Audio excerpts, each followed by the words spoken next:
গামে দিয়া বংশের এক নারী সাহাবী রাসূলুল্লাহ দরবারে আইসা কই ইন্নী জানাইতু, নবী গো আমি জেনা করছি, ফাতহিরনি, আমাকে জেনার গুনাহ থেকে পবিত্র করেন। আমি কি করছি? জেনা করছি, আমারে পবিত্র করেন। আমি শয়তানের ধোঁকায় পড়ে পাপ করে ফেলছি। আল্লাহ নবী চেহারাটা ওই দিক ফিরাই নিছে। তুমি জেনা করো নাই, তুমি সুমা দিছ। সেই দিক দিয়ে আইসা কয় না জেনা করছি। আবার নবী চেহারাটা ওই দিক ফিরাই নিছে, ফিরে বল জিনা করো নাই, তুমি ফাঁজা মারে দর্শ। আবার চেহারার দিক ফিরাই নিছে। সাহাবি ওই দিক দিয়ে যায়, আবার বলছে ইন্নী জানাইতু। নবী 3 বার মুখটা ফিরে নিছে ওই সাহাবির থেকে। তারপরে আবার সামনে আসে, যেদিক নবী মুখটা ফিরাইছে ওই দিকে সামনে যায়। যায় ফাতহিরনি, আমারে পবিত্র করেন। রসুল ডাক দেয় তোমার সাক্ষী খে? আমার সাক্ষী হইল আমার পেটে বাচ্চা, আমি প্রেগনেন্ট হয়ে গেছি, গর্ভধারণী হয়ে গেছি, আমি অবৈধ সম্পর্কের কারণে আমার পেটে বাচ্চা এসে গেছে। নবী ডাক দেখো কি সর্বনাশ, এত বড় সর্বনাশ তুমি কেমনে করলা? যাও, তোমাকে আল্লাহ মাফ করে দিবেন। এখন তো তোমার বিচার করা যাবে না, কারণ এখন তোমার বিচার করলে কোমর পর্যন্ত গাড়ায়া, যখন পাথর মারতে মারতে তোমাকে ধ্বংস করব, তোমার পেটের বাচ্চাটাও মারা যাবে। এই বাচ্চাটার তো কোনো অপরাধ নাই, এই জন্য বাচ্চাটাকে মারা যাবে না। তাহলে আমার বিচার করবেন কেমনে? ডেলিভারির পরে আইসো, বাচ্চাটাকে আলাদা রাইকা তোমার উপরে বিচার কার্যকর করা হবে। ওই সাহাবী কাঁদতেছে, আল্লাহ এতদিন আমি বাঁচব নি, যদি এর আগে আমি মারা যাই। নবী ডাক দেখো মরবা না, আমি দোয়া করি আল্লাহ যেন তোমাকে বাঁচায় রাখে, বিচার হওয়ার পরে যেন তুমি মারা যাও। সাহাবী, ওই মহিলা নারী সাহাবী এইভাবে রইলেন কিছুদিন। এরপরে বাচ্চা ডেলিভারি হয়েছে। ডেলিভারির পরে 7 দিন পর্যন্ত আতুর ঘর, কথা কোন ঠিক কিনা? মানুষ ঘর থেকে বের হয় না, বাথরুমেও যায় না। কিন্তু ওই সাহাবী যেদিন বাচ্চা ডেলিভারি হয়েছে ওই দিনেই বাচ্চা কোলে নিয়ে নবীর কাছে এসে গেছে। আল্লাহু আকবার। আইসা কো হুজুর আমারে পবিত্র করেন, বাচ্চা ডেলিভারি হয়ে গেছে। নবী ডাক দেখো তোমার কত বড় সাহস, 11 দিন 13 দিন 21 দিন পরে মানুষ বিছনার থেকে উঠে, তো প্রথম দিন কাঁচা রক্তের আঁতলে তুমি চলে আইসো।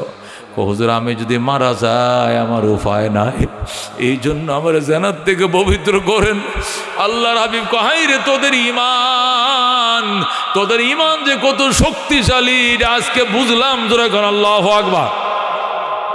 আল্লাহ নবী ডাক দেখো, শোনো বাচ্চা না ডেলিভারি করছো, কিন্তু কাজ আছে।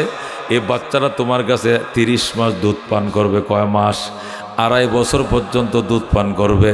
তুমি দুধ না পান করো বাচ্চারা মারা যাবে, এই জন্য বাচ্চাটাকে দুধ খাইতে দাও, ওকে দুধ না খাওয়াইলে সে মারা যাবে।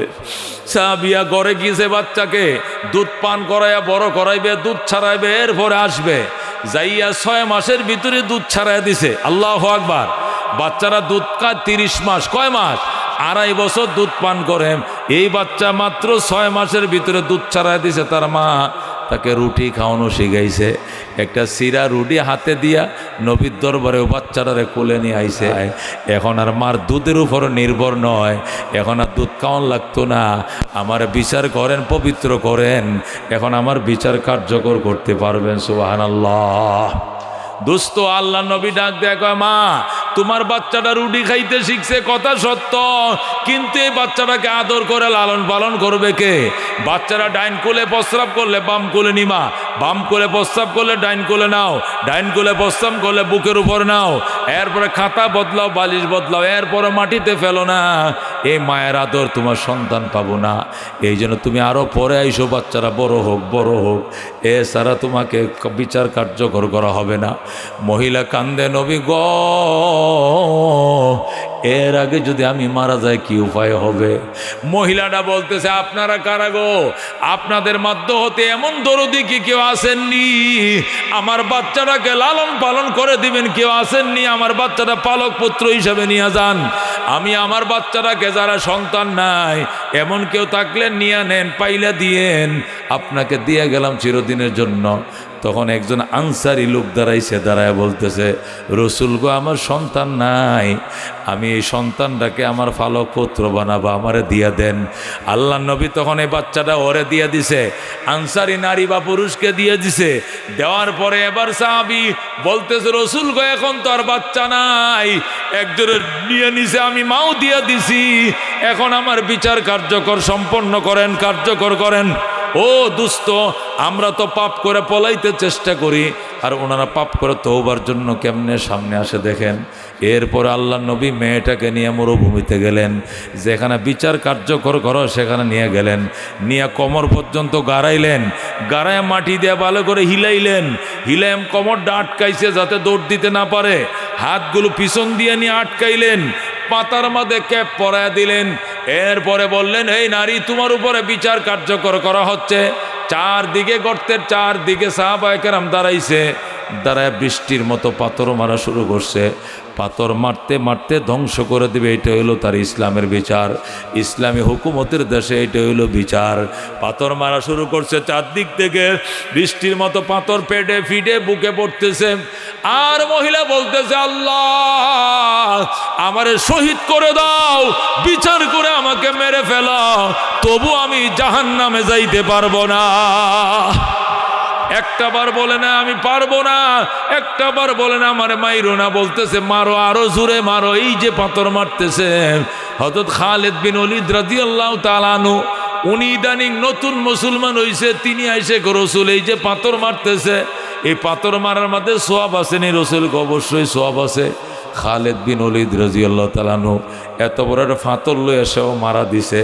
নবী কো মারো, সোয়াব আছে।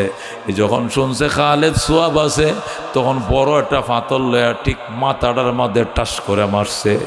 এতক্ষণ তো অন্যরা বুকে ফিডে মারছে, কিন্তু খালিদ বিন ওলীদ রাদিয়াল্লাহু তাআলা মাথার মধ্যে মারছে, মাথাটা দুই ফাল্টা হয়ে গেছে, সিরিঙ্গি দিয়া রক্ত ছুটছে, রক্তের ফুটা আইসা ওই সাহাবীর শরীরের মধ্যে লাগছে। জোরে কোন আল্লাহু আকবার। খালিদ বিন ওলীদের গায়ে যখন রক্তের ফুটা ফুটছে, খালিদ বিন ওলীদ ডাক দেখো, সি সি সি সি, নষ্ট মেয়ের রক্ত আমার শরীরে পড়ছে। যখন বলছে সি সি, খালেদের রক্তটাকে একটু ঘৃণা করছে। নবী আর চোখের পানি রাখতে পারে নাই, নবী ডাক দেখো, খালেদ উড্ডু কর, খালেদ সরি ক উড্ডু কর। কি কইলে রে খালেদ? এটা তওবার রক্ত, তওবাকারীর রক্ত। এই মেয়েটা এমন তওবা করছে রে, এর তওবা যদি গোটা মদিনার 70 মাইল এলাকাবাসীকে বন্টন করে দেওয়া হয়, একটা মেয়ের তওবার কারণে গোটা মদিনার মানুষের গুনাহ মাফ হয়ে যাবে। তুই কেমনে কইলে নষ্ট মেয়ের রক্ত? এই মেয়ে এখন আর নষ্ট নাই, এখন তার উপর ইসলামের বিধান কার্যকর হয়েছে। তার রক্তের ফোঁটা শহীদের রক্ত সেও দামি। জোরে কোন আল্লাহু আকবার। তার রক্তের ফোঁটা কাউসারের শরবত থেকে দামি। এবার বছরে দুস্থ এক একটা সাহাবায়ে কেরামের ইমানের কি অবস্থা। আজকে দেশ স্বাধীন হয়েছে 53 বছর। কয় বছর? কয় বছর? এই 53 বছর দেশ স্বাধীন হয়েছে। স্বাধীনতার আগে কি ছিল? স্লোগান ছিল 3টা। কয়টা স্লোগান? 1 নম্বরে সাম্য প্রতিষ্ঠা করব, 2 নম্বরে মানবিক মর্যাদা প্রতিষ্ঠা করব, 3 নম্বরে ন্যায় বিচার প্রতিষ্ঠা করব। এই যে এই 3টা স্লোগান নিয়ে দেশ স্বাধীনতা শুরু হয়েছে। 26শে মার্চ শুরু হয়েছে সংগ্রাম, 16ই ডিসেম্বর শেষ হয়েছে। একটানা 9 মাস রক্তকয়ী সংঘর্ষ। এই রক্তকয়ী সংঘর্ষের মধ্যে 1 সাগর রক্ত দিতে হয়েছে। 30 লক্ষ বাঙালি শহীদ হয়েছে। কথা কোন ঠিক কিনা? 2 লক্ষ নারী শহীদ হয়েছে। এরপরে 9 মাস পরে বাংলাদেশ স্বাধীন হয়েছে। স্বাধীন হওয়ার পর 53 বছর চলে গেছে, এখনো সাম্য হয় নাই। 53 বছর পরে আবার 5 আগস্ট বৈষম্য বিরোধী আন্দোলন করে দেশকে আবার নতুন করে স্বাধীন করা লাগছে। কথা কোন ঠিক কিনা? এ দোস্ত, আল্লাহর হাবিব সাল্লাল্লাহু আলাইহি সাল্লামের ওই সাহাবায়ে কেরাম যাদের কথা তোমাদেরকে শুনাইছি, ওই সাহাবায়ে কেরাম যেভাবে রাষ্ট্র কাঠামো তৈরি করেছিল, ইনসাফ প্রতিষ্ঠা করেছিল, আল্লাহর কোরআন প্রতিষ্ঠা করেছিল, জাহিলি যুগকে সোনালী যুগ বানাইছিল, ওইভাবে যদি তোমরা আবার চেষ্টা না করো, তাহলে আওয়ামী লীগ যাবে, বিএনপি আসবে, বিএনপি যাবে, লাঙ্গল আসবে, এই দল যায় ওই দল আসবে, যেই লাও হেই কদু, দেশে শান্তির অস্তিত্ব পাইবা না। ঠিক কিনা? কি মনে করছো? আওয়ামী লীগ তারাইছ, বিএনপি আনবা, বিএমপি নালে জামা কি আনবা, লাঙ্গল আনবা, অন্য কিছু আনবা, এটি দিয়ে সবাই আমরা চিনি। এরা 2বার 3বার করে দেশ চালাইছে, কথা কোন ঠিক কিনা? লাভ নাই, লাভ হবে কুন্ডা দিয়ে, কোরআন দিয়ে, কথা কোন ঠিক কিনা? হযরত ওমর ফারুক রাদিয়াল্লাহু তাআলা আনহু যে আইন দিয়া দুনিয়ার জাহিলি যুগ, বর্বর যুগকে সোনালী যুগ বানাইছিল, এইটা যতদিন প্রতিষ্ঠা না করবা শান্তির দন্তাস্য পাইতা না, কথা কোন ঠিক কিনা? হযরত ওমর রাদিয়াল্লাহু তাআলা আনহু দেশ ছিল 2,55,00,000 বর্গ মাইল। কত বর্গ মাইল? 2,55,00,000 বর্গ মাইল ছিল ওমরের দেশ। আর আমাদের দেশ হলো মাত্র 1,55,000 বর্গ মাইল। 1,55,000 বর্গ মাইলের বাংলাদেশের মধ্যে কত তেলেসমাত, কত কারিগরি, কত আয়নাগর, কত টর্চার সেল। প্রত্যেকটা এমপির জন্য আলাদা আলাদা টর্চার সেল বানাইছে, কথা কোন ঠিক কিনা? র্যাব অফিসগুলোতে টর্চার সেল বানাইছিল, আর আয়নাগর বানাইছিল। আর আয়নাগরে ঢুকাইয়া কি পরিমাণ নিষ্ঠুর অত্যাচার করছে, সবচেয়ে বড় অত্যাচার করছে উলামায়ে কেরামের উপরে, কথা কোন ঠিক কিনা? বিএমপি রাজনৈতিক মামলা খাইছে, জেলে গেছে, আইজ গেছে, কাল বের হয়েছে, কিন্তু এক একটা আলেম 3 বছর, 3.5 বছর টানা জেলে ছিল। 55 দিন 60 দিন পর্যন্ত তাদেরকে রিমান্ড মঞ্জুর করেছে, কথা কোন ঠিক কিনা? ও দোস্ত, বলতেছিলাম এই 1,55,000 বর্গ মাইলের বাংলাদেশ, এটাকে কত তেলেসমাত দিয়ে সাজাইছ।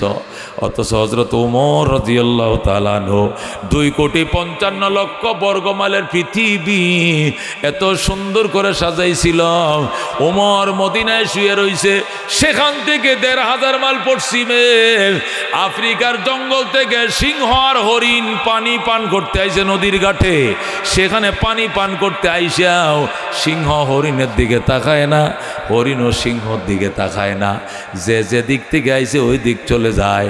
হরিণ ডাক দেখো, মামা আগে আপনাদের অত্যাচারে জঙ্গলে থাকতে পারি নাই, এখন এত পরহেজগার কেমনে হইলেন, বাগিনাদের খবর লন না। সিংহ ডাক দেখো, বাগিনা কথা কম কম, হযরতে উমরের শাসন চলতেছে। আল্লাহু আকবার। क्या नजर थे जिसने मुर्दों को मसीहा कर दिया, दिल को रोशन कर दिया, को बीना कर दिया, खुद न थे जो राह पर औरों के हाथी बन गए। क्या नजर थे जिसने मुर्दों को मसीहा कर दिया, दिल को रोशन कर दिया, को बीना कर दिया। जरा कौन मरहबा। हजरत उमर फारूक রাদিয়াল্লাহু তাআলা আনহু জেরুজালেম যাবেন, বাইতুল মুকাদ্দাস দখল করার জন্য তিনি বীর জেরুজালেম রওনা করছেন। জেরুজালেম কর্তৃপক্ষ চিঠি লিখছে, ইহুদিরা, ওগো আমিরুল মুমিনিন খলিফাতুল মুসলিমিন, আসেন আসেন, আপনাকে একটু দেখতে চাই, আপনাকে দেইখা বাইতুল মুকাদ্দাসটা আপনাকে নামে লেখা দিব। আল্লাহু আকবার। হযরত ওমর ফারুক রাদিয়াল্লাহু তাআলা আনহু গোলাম নিয়ে রওনা করছে, জেরুজালেম যাবে। উটের ফিডে উঠে বইছে, গোলাম লাগাম ধরে টানে, গোলাম লাগাম ধরে টানে। ওমর বসে রয়েছে উটের ফিডের উপরে। 3 মাইল যখন গেছে, ওমর লাফ দিয়ে নামছে। গোলাম কয়, নামছেন কেন? কয়, এবার তুমি উঠে বসো, এবার 3 মাইল অর্ধেক জাহানের বাদশা ওমর লাগাম ধরে টানবে। আল্লাহু আকবার। ওরে দুস্থ, দেখছো নি মান্য কাকে বলে, সাম্য কাকে বলে, মানবিক মর্যাদা কাকে বলে? আমাদের দেশে স্লোগান আছে, কাজ নাই। সাহাবায়ে কেরামের স্লোগান ছিল না, কিন্তু কাজ ছিল, কথা কোন ঠিক কিনা? হযরত ওমর ফারুক রাদিয়াল্লাহু তাআলা আনহুকে গোলাম ডাক দেখো, বস আমি আপনার গোলাম, আপনি আমার মনিব, আপনি নিচে নাইমে লাগাম টানতেছেন আর আমারে বয় রাখছেন, আসমান ভাঙ্গিয়া পড়বো, আমার মাথার মাঝে ঠাডা পড়বো, চাইরা দেন। ওমর ডাক দেখো, শোনো, তোমার কবরে তুমি যাইবা, আমার কবরে আমি যাইব। আল্লাহ যদি জিজ্ঞাসা করে, ওমর ওমর, যে রক্ত মাংস দিয়ে তোমারে বানাইছিলাম, এই রক্ত মাংস দিয়ে গোলামরে বানাইছিলাম, কিন্তু সারাটা ফত গোলামরে দিয়ে লাগামটা টানাইছ, আর সারা রাস্তা তুমি বইসা ছিলা, কে জবাব দিব? এই জন্য আমি জবাব দিতে পারবো না। গোলাম তোমার কবরে তুমি যাইবা, আমার কবরে আমি। এই জন্য 3 মাইল তুমি টানবা, আমি বসবো, পরের 3 মাইল আমি টানবো, তুমি বইসা থাকবা। জোরে কোন সুবহানাল্লাহ।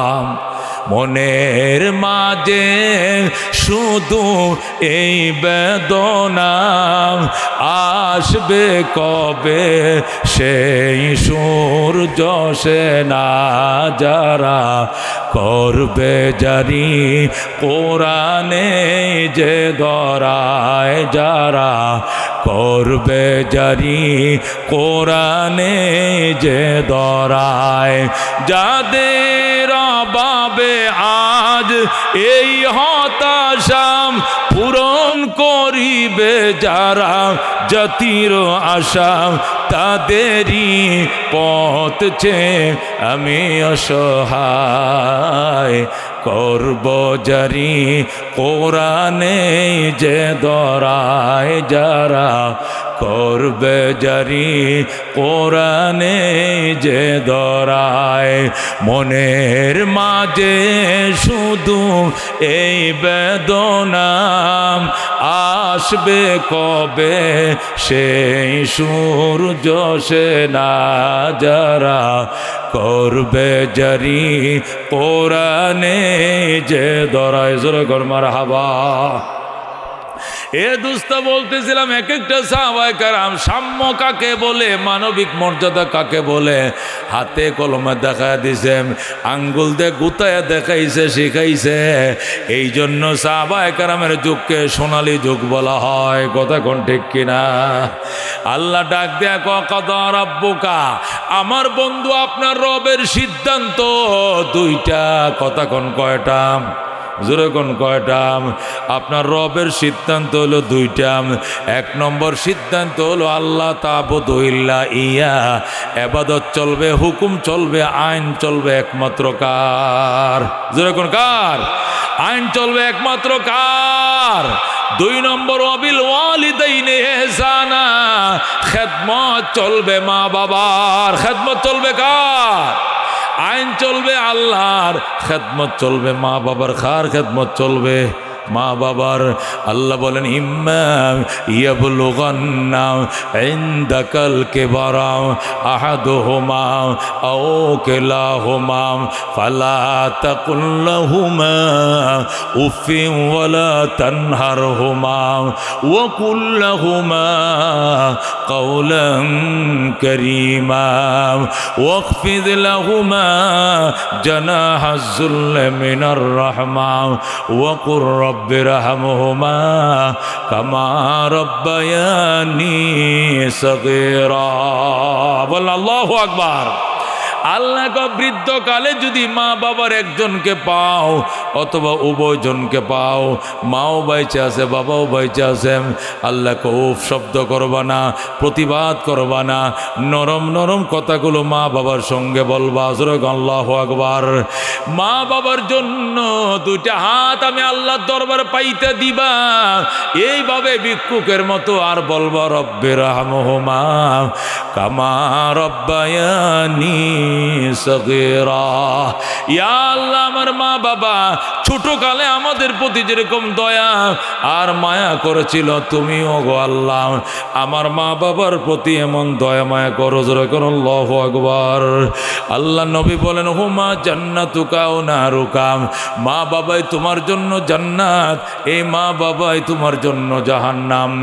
নবী বলেন, ইন্নাল জান্নাতা তাহতা আকদামিল উম্মাহাত, জান্নাত তোমার মা বাবার পায়ের তলায়। জোরে করো আল্লাহু আকবার। নবী বলেন, মায়ের দিকে তাকাইও, মা বাবার দিকে মহব্বতের নজরে চাইও, মা বাবার দিকে আদরের নজরে, মায়ের নজরে তাকাইও। নজর ফিরানোর আগে কবুল হজের সওয়াব পাইবা। যেরকম আল্লাহু আকবার। দোস্ত তুমি ফিরসা হুজুরের কাছে দোয়া চাইছো, প্রধান বক্তার কাছে দোয়া চাইছো, কবুল হতেও পারে না হতে পারে, কিন্তু মায়ের কাছে দোয়া চাও, মায়ের শান্তির ব্যবস্থা করো। দোয়া করবে আর সে আজিম ছিদ্র করে দোয়া ডুইকা যাবে আল্লাহর বাড়িতে। জোরে করে আল্লাহু আকবার। নবী বলেন মা বাবার দোয়া আর আল্লাহর আরশের মাঝখানে পার্টিশন না, ডাইরেক্ট কবুল হয়ে যায়। জোরে করে আল্লাহু আকবার। এই জন্য দুস্থ মা, মা ময়াকার মা, ম দিয়া মক্কা, ম দিয়া মদিনা, ম দিয়া মসজিদ, ম দিয়া মাদ্রাসা, ম দিয়া মোহাম্মদ, ম দিয়া মোবারক, ম দিয়া মোনাওয়ার, ম দিয়া মজিদ। কোথায় কোন ঠিক কিনা? এই ম নামের মধ্যে বড় বরকত। এই ম দিয়াই ময়াকার মা, আমার মা তোমার মা। কথা কোন ঠিক কিনা? আল্লাহ নবী বলেন ওয়ালা তাউকান্না ওয়ালিদাইক, মা বাবার নাফরমানি করিস না। ওই না আমার আকা, যদিও তোমার মা বাবা তোমারে হুকুম করে আন্তা খরজা মিন আহালিকা, বউ তালাক দিয়া দে, বউ তালাক দিতে হবে, তারপরেও মা সারা যাবে না, যাবে না, যাবে না। কথা কোন ঠিক কিনা? মা যদি কয় সন্তান এই বউটা বালানো এখন বিদায় করে দে, সাথে সাথে বিদায় করে দিতে হবে। কারণ মায় কইছে, আব্বাই কইছে এই মহিলার চরিত্র বালানা, সাউনি বালানা, চলাফেরা বালানা। মায় সিগন্যাল দিছে মাত্র 3 দিন হয়েছে বিয়ে করছো, 1 2 3 চলে যাও বাপের বাড়ি। কথা কোন ঠিক কিনা? মার কথা বাবার কথা মানতে হবে, কিন্তু আমরা তো উল্টাটা মানি। বউ আন্যায় বাপরে তালাক দিয়ে দেই, বউ আন্যায় মারে জুদা করে দেই, বউ আন্যায় মা বাপরে আলাদা খাও, আমি আলাদা খাবো। এত বড় সংসারে আমার বউ রান্না বাড়া করলে হাতের মেহেন্দিরে উঠে যাই। বুজুরে কন্যা নাউজুবিল্লাহ। হযরত ইব্রাহিম আলাইহিস সালাম থাকতেন ফিলিস্তিনে, ইব্রাহিমের ছেলে ইসমাইল থাকতেন মক্কা নগরে। কই থাকতেন গো? ইসমাইল থাকতেন মক্কায়, ইব্রাহিম থাকতেন ফিলিস্তিন। ফিলিস্তিন থেকে মক্কা ১,৫০০ মাইল। কয় হাজার মাইল? সেই ইসমাইল মক্কা নগরে বড় হইছে। মক্কার মানুষ ইসমাইলকে বিয়ে করায় দিছে। ইসমাইল বউ ঘরে আনছে, আন্না বউয়ের সাথে এখনো সংসার করে নাই। বাবার কাছে চিঠি লেখছে, বাবা গো তোমার ইসমাইল বিয়ে করছে, পুত্রবধূ দেইখা যাও। বলেন আল্লাহু আকবার। আল্লাহর খলিল ইব্রাহিম সেই ফিলিস্তিন থেকে ১,৫০০ মাইল দূর থেকে উটের ফিটে সোয়ার হয়ে মক্কা নগরে আইছে। মক্কা নগরে আইসা ইসমাইলের ঘরের দুয়ারে দাঁড়াইছে, দাঁড়ায় ডাকে ইসমাইল রে, আমার ইসমাইল দরজা খোলো, তোমার বাবা আইছে, দরজা খোলো, তোমার বাবার আগায় লও। ইসমাইল ঘরে ছিলেন না, ইসমাইল দাওয়াতের কাছে বাইরে গেছে। এরপরে ইসমাইলের বউ ভিতর থেকে কে আপনি? ইসমাইল ইসমাইল গো চিল্লান কেন? আশরাফ আলী থানভী লেখে মা বাবার খেদমত করো গো 5টা জিনিস পাইবা। কয়টা? জোরে কোন কয়টাম? 1 নম্বরে দীর্ঘ হায়াত পাইবাম। আল্লাহ তোমাকে বড় বিপদ থেকে বাঁচাবে, দীর্ঘ হায়াত পাইবাম, দীর্ঘ জীবন লাভ করবাম, 90-100 বছর, 110-20 বছর বাঁচবাম। মা বাবার খেদমত করম। 2 নম্বর বড় বড় বিপদ থেকে বাঁচবা, বড় বড় মুসিবত থেকে বাঁচবাম। 3 নম্বরে মা বাবার খেদমত করো গো, আল্লাহ তোমাকে সম্মানের চেয়ার দিবেন, ইজ্জতের চেয়ার দিবেন। সভাপতি হইবা, সহসভাপতি হইবা, সেক্রেটারি হইবা, কমিশনার, চেয়ারম্যান, মেম্বার, খতিব হইবা, বক্তা হইবা। আল্লাহ তোমাকে ইজ্জতের চেয়ার দিবে, মা বাবার খেদমত করম। 3 নম্বরে বড় বড় মুসিবত থেকে বাঁচবাম। 4 নম্বরে মা বাবার খেদমত করো গো, আল্লাহ রাব্বুল আলামিন তোমাকে মক্কা মদিনা জিয়ারতের ভাগ্য খুলে দিবে। যেরকম সুবহানাল্লাহ। মা বাবার খেদমত যারা করে, যাদের জন্য মা বাবা দোয়া করেন, এই সমস্ত সন্তান সরাসরি মক্কায় চলে যাবে, আল্লাহর ঘর দেখবে গো, নবীর রওজা দেখবে। নবীরে দেখে নাই, নবীর রওজার সামনে দাঁড়ায় সালাত সালাম জানাবে। যেরকম সুবহানাল্লাহ। এ দোস্ত, আল্লাহর ঘর দেখার ভাগ্য কার কার মন চায়? হাত বাড়াও, লিল্লাহ তাকবীর।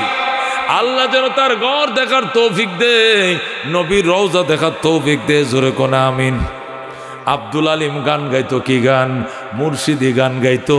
এই আব্দুল আলিম রে তার মা ডাক দেখো, হতেই তো হালতো গান বাদ দে, বাদ দেয়া মদিনার নামে গান লেখ।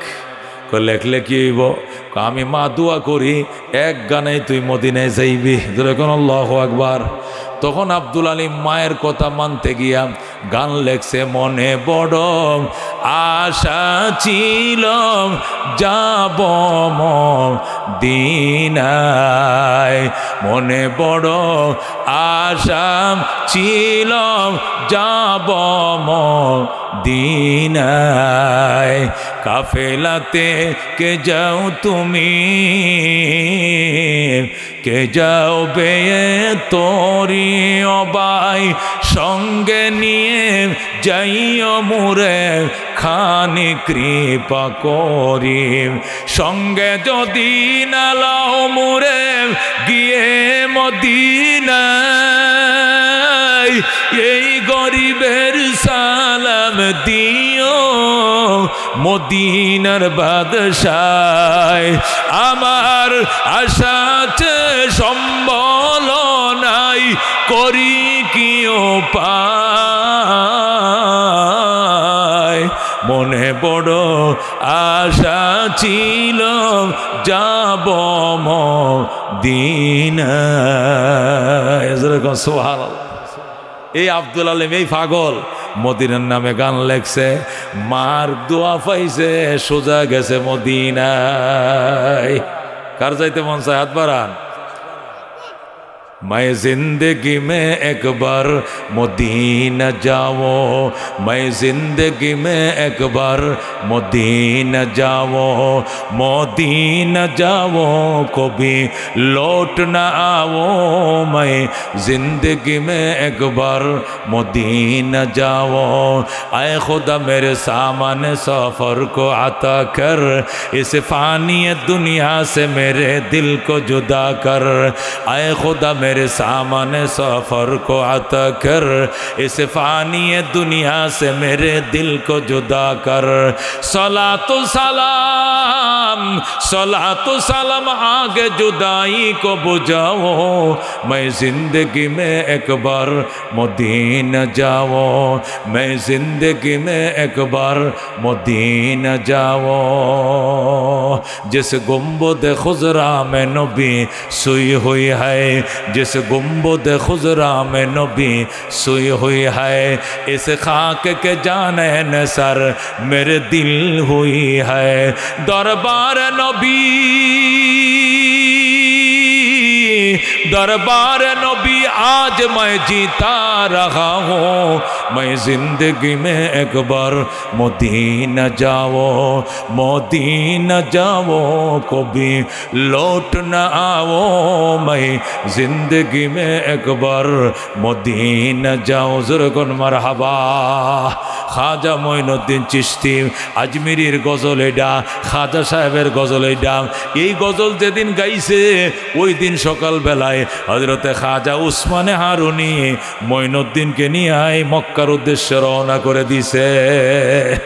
আল্লাহর ঘরের গিলাফ দহিরা উসমানে হারুনি ডাক দেখো, আল্লাহ আমার মঈনুদ্দিনকে কবুল করে লও। আল্লাহ কো উসমানে হারুনি তোর মঈনকে আমি কবুল করে নিলাম। জোরে কোন সুবহানাল্লাহ। এ দুস্তই মা বাবার ওয়াজ চলতেছে, আরো চলবে। কারা রাজি আছো শুনতে? হাত বাড়াও। রাজি আছেন? কেউ যাইতেন না তো? দুই একজন যায়, আবার দিয়ে আয়ো। এটা কই যায়? ফানি হাজরাই তো যায়, ফানি ফালাই তো যায়। কথা ঠিক কিনা? ফানি বদলাই তো যায়, আরে বুঝুন না? ফানিটা ফালাইয়া বদলাই আবার নতুন ফানি খাইয়া চাষও খাইয়া বাড়ায়। কতক্ষণ ঠিক কিনা? আমি তো 1 ঘন্টার উপরে এখন বয়ান করি না। আর বয়ানও 3টা 4টা, গতকালকে 2টা ছিল, কালকেও 4টা আছে। কটা আছে? 4টা। আজকে একটা প্রোগ্রাম ছিল, এই প্রোগ্রামের গুরুত্ব দিতে গিয়ে এদের রিকোয়েস্ট শুনতে শুনতে ফোনে মানে কান্ডা বয়রা বানাই লেছে। এরপরে হেডারে ক্যান্সেল করিয়েই যে বা বাতিল ঘোষণা করে আজকে একটা প্রোগ্রাম নিয়ে আইছে, লম্বা আলোচনা চলবে। 1.5-2 ঘন্টা হয়েছে, আর একটু চললে অসুবিধা হবে। আল্লাহু আকবার, আল্লাহু আকবার। আল কোরআনের আলো, আল হাদিসের আলো, বাইতুন নূর জামে মসজিদ ও মাদ্রাসা জিন্দাবাদ, জিন্দাবাদ। মুহতারামা রাহমাতুল্লিল আলামিন সাল্লাল্লাহু আলাইহি সাল্লামের উম্মত, মা কি জিনিস বুঝো? মা কইছে পুত্রে, কাঁঠাল খাইতাম। কি খাইতাম? কাঁঠাল খাইতাম, তা আপনি কি করবেন? আচ্ছা আব্বা তোমার বয়স কত? কত কি লেগে কও না? 87।